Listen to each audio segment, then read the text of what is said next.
Hello, good morning. Once again, I hope you're doing well in the Lord. Uh, this weather we're having now is true summertime, at least in this area. It's very hot and humid.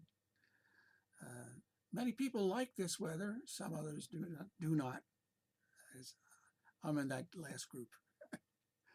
But we still have the Lord to keep us together and keep us on the right track and in the right humor. We begin, first of all, with the first reading on this 15th Sunday in Ordinary Time with Deuteronomy chapter 30, verses 10 to 14. Moses is encouraging the people to be faithful to the law, especially the great commandment to love God with all one's heart and soul. To love God is to do what our hearts and minds already know is good and right.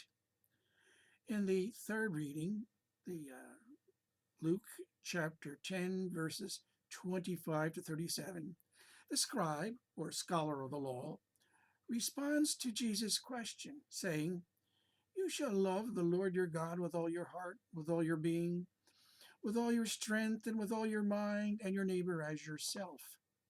In turn, Jesus responds, "Do this, and you will live." Death comes from disobedience to God's will, but life from love of God and his will.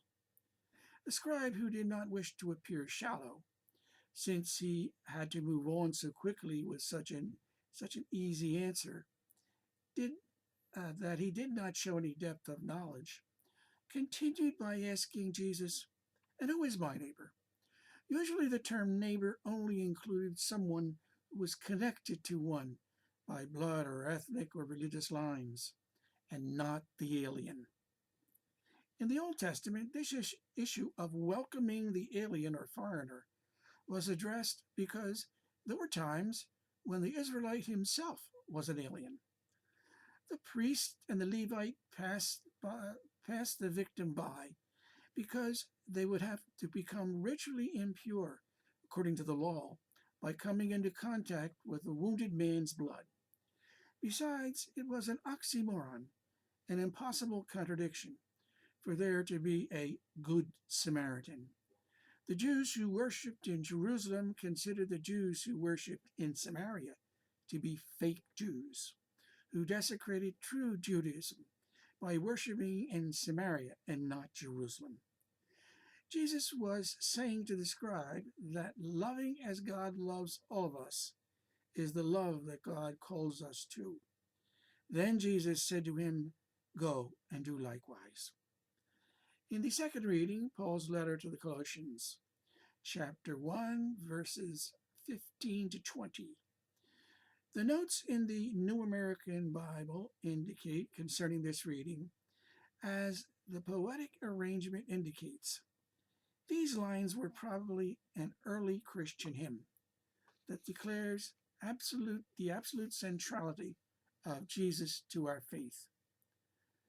As we love God with everything we have, so too we must love Jesus totally. In Jesus, the invisible God is made visible. At one and the same time, he is created, and so he is a creature.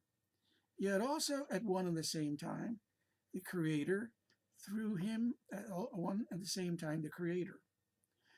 Through him to reconcile all things, he makes peace by the blood of his cross. So to bring to God all that was alienated from God by sin. He is the preeminent, the head of the body, the church, drawing all to himself, and then through him to God the Father. All is made whole and holy, as he leads his followers to be made new in him. As the Old Testament reading said, "For this command that I enjoin on you today is not mysterious and remote for you." We only need to have Jesus as the measure of all things. Jesus says in John, chapter 15, verse 12, "This is my commandment, love one another as I love you." How gracious it is to have the Lord loving us, to give us wholeness, happiness, and joy each day.